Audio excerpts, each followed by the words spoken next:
الحق من ربك فلا تكن من الممترين.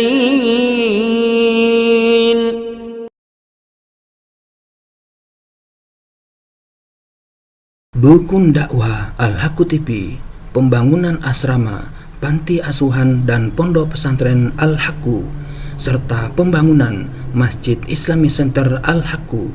Salurkan donasi Anda melalui Bank Syariah Indonesia dengan nomor rekening 7726170370 dengan kode bank 451 atas nama Muhammad Rais, pengasuh panti asuhan dan pondok pesantren Al-Haqqu.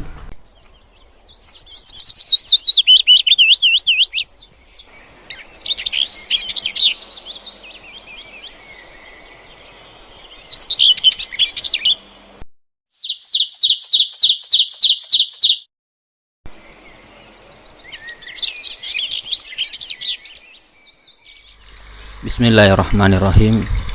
Assalamualaikum warahmatullahi wabarakatuh. Alhamdulillahi rabbil alamin.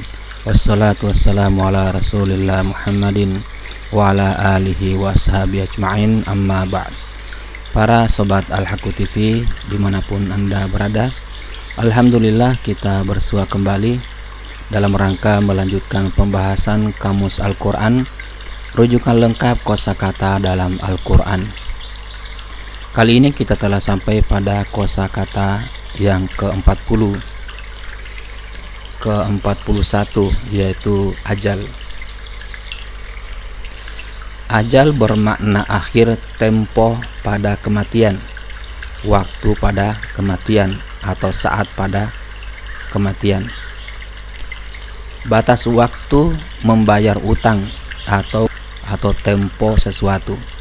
Menurut Ibnu Faris, ajal bermakna batas waktu membayar utang dan yang lainnya. Perkataan ajal untuk jawaban adalah termasuk pada bab ini. Seakan-akan dia mau sesuatu itu berakhir dan tiba masanya atau sampai tujuannya.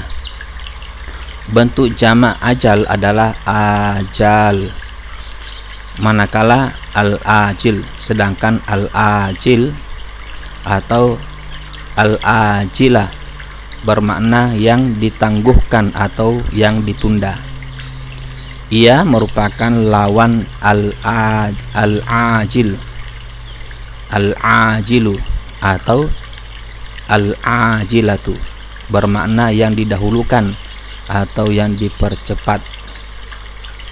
Lafaz ajal disebut sebanyak 51 kali dalam Al-Quran, yaitu dalam surah Al-Baqarah, surah yang kedua ayat 20, ayat 231, 232, 234, 235, 282. An-Nisa surah yang keempat ayat 77, Al-An'am surah yang ke-6 ayat 2, ayat 60, ayat 128, Al-A'raf surah yang ke-7 ayat 34, ayat 135 dan ayat 185. Yunus Quran surah yang ke-10 ayat 11, 49, ayat 11 dan 49. Kemudian surah Hud surah yang ke-11 ayat 3 dan 104. Quran surah Ar-Ra'd surah yang ke-13 ayat 2 dan 38. Quran surah Ibrahim surah 14 ayat 10 dan 44. Quran surah Al-Hijr surah yang ke-15 ayat 5. An-Nahl surah yang ke-16 ayat 61. Al-Isra surah yang ke-17 ayat 99. Toha Quran surah 29 ayat 129. Al-Hajj Quran surah 22 ayat 5 dan 33. Al-Mu'minun surah ke-23 ayat 43. Al-Qasas surah yang ke-28 ayat 29. Al-Ankabut surah yang ke-29 ayat 5 dan 53.